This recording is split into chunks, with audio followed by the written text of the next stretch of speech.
Hi everyone, I'm Ben, and this is the Board Game Blueprint. This week, we're going to be taking a quick look at war games, or at the very least, a couple board games that I have which incorporate or are inspired by the mechanics therein. So let's jump on over to the table next door and see what we have in store. I just want to preface this episode and say that I am definitely not a leading authority on war games, so if there's anything that I get wrong or anything that I miss, please feel free to leave it in the comments below. With all that being said, let's jump to it. Though it isn't strictly a war game, I would argue that Sentinel Tactics, The Flame of Freedom, has quite a few elements that it takes inspiration from other war games, including their hex-based movement, multiple types of units, and rolling dice. So the idea here is that the Sentinel of the Multiverse games is that there is a tactical strategy game set in the Sentinel of the Multiverse universe. And the really cool thing too is that the scenario books are actually straight up comic books as well, which is super great for setting the stage and then also telling you the different setup rules for each scenario or campaign that you might want to run. But the general idea here is that each character might play a superhero with different stats, actions, defense, and movement in this case, has a health meter, and then special superhero type things as well. But a lot of the gameplay is going to be determined by dice. So in the example here, I'll roll dice for my movement, and I will take, as we see here, rolling 3 and keeping the highest number, which is 6, and using that onto my future turn. I'll also be able to equip special powers that can also boost me depending on the situation that I can swap out at the beginning of each turn if I so desire, but we'll also go into what the actions are: moving, sprinting, aiming, and dodging. Essentially, moving is going to be from one hex to another, keeping in mind or bearing in mind the different elevation changes that might be around the city. Sprinting is very similar, but you just go a straight 2 instead of having to do all the extra math. Aiming allows you to pick up a special aim icon that can increase your chances of rolling for successes when it comes to attacks. And then dodging is going to be similar, actually on the other side of the aim token, which will aid you in defending against the villains of Megalopolis. If we were to move, we could move twice here and then use an attack. So rolling 3 dice, we would then look at our kind of accuracy chart to see what count as hits. In this case, 1s, 3s, 4s, 5s, and 6s are successes, so any 2s that we rolled will be removed. And then, because each unit has its own special cards as well, we would compare to see what their defense would be. And one more. Anything that meets or exceeds will be blocked or nullified, and anything that is greater on behalf of the attacker will go through and deal damage. So, each of these units has 2 health, and we would just kind of keep track of that, maybe with health tokens, just placing them onto the units so it is visually apparent how close we are to defeating them.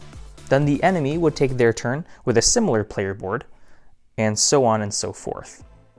I definitely feel like in war games or tactical strategy games, the location of where you are, and also the different powers or equipment, because not all games are set in a comic book universe, that you have will help enhance the gameplay experience. Sentinel Tactics throws in a couple other things that you can play around with too, including environments, of course more enemies, and other heroes for added replayability. As we saw in the comic book, I really like the accessibility of the sort of campaign-style gameplay, which can, instead of turning into a game of war of attrition, has a little bit more of a built-in endgame timer. Hex-based movement is also generally more welcomed than square grid movement because there are a couple more options to go in terms of positioning. So on the villain's turn, we might see something like this. And then roll for attacks. Yikes! We might try to get out of there as soon as possible, or call in reinforcements. With Sentinels, if your health ever does get down to 0, you become incapacitated until your next turn, where you'll come back up, reset your powers, and fight on. Generally, this game is played with 3 or more, but in other war games, I believe, once you remove a threat, it'll be taken off the board, until maybe another unit comes out. Flick Wars is a slightly more conventional war game in that at the very beginning during setup, each player will have a certain amount of currency, in this game Space Unium, to purchase different units to start the game. Each unit has a specific cost, and the rules state that you will start with 2 of your choice to begin. With 30 Unium to begin, you'll have to choose carefully which you'd like to play out, and then put them onto the board. Now, that is essentially where the similarities between Flick Wars and your standard war game end, because this is a dexterity game. You'll be flicking your units around the map with different topography thanks to these wooden domes underneath the mat to get some really sweet curves to bank around and hopefully use to your defensive advantage. On your turn, you can choose to deploy new units that may or may not have different abilities based again on their cards. Let's see something somewhat new here. It'll tell you when you're doing an attack on your turn, how many flicks you'll get and what your range is to determine whether or not you've destroyed part of the enemy fleet. There are also, these special abilities too that we'll want to keep a close eye on to get any leg up on the competition that we can. If you've ever heard of X-Wing, here is a range ruler that this game draws some similarity from, but instead of dice, it's all finger power, baby. That could have been a little bit better. Nope, I'm not left-handed. So again, the object is to destroy the enemy's fleet by getting close enough to hit it, and then turning it over as space debris in the battlefield, which is really awesome.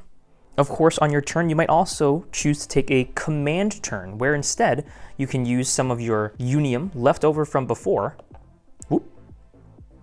to purchase new units and deploy them from your base. A really short and exciting game, Flick Wars does get pretty tactical, especially with that fixed income or limited supply that you start the game with. Whether you choose to add the larger ranks and have less of them, or maybe more scout-like flyers, is entirely up to you. And that type of gameplay is supported by the different factions. Yellow just happens to be my favorite color, but there's also your standard red and blue, as well as purple and orange. A really impressive mat, Flick Wars does away with the hex grid or square grid system of other, maybe more familiar tabletop games. But I think that offers a lot of flexibility and really lets players feel like they're not limited by the board. Nice. I hope you enjoyed this little look into what I think makes war games so enticing. If I got anything wrong, again, please leave it in the comments below so that I can be corrected and we can start another discussion. If you like this video, please give it a thumbs up and hit that subscribe button so that you can stay up to date on future content like this. As always, I'm Ben. This has been another episode of the Board Game Blueprint, and together, let's build something great.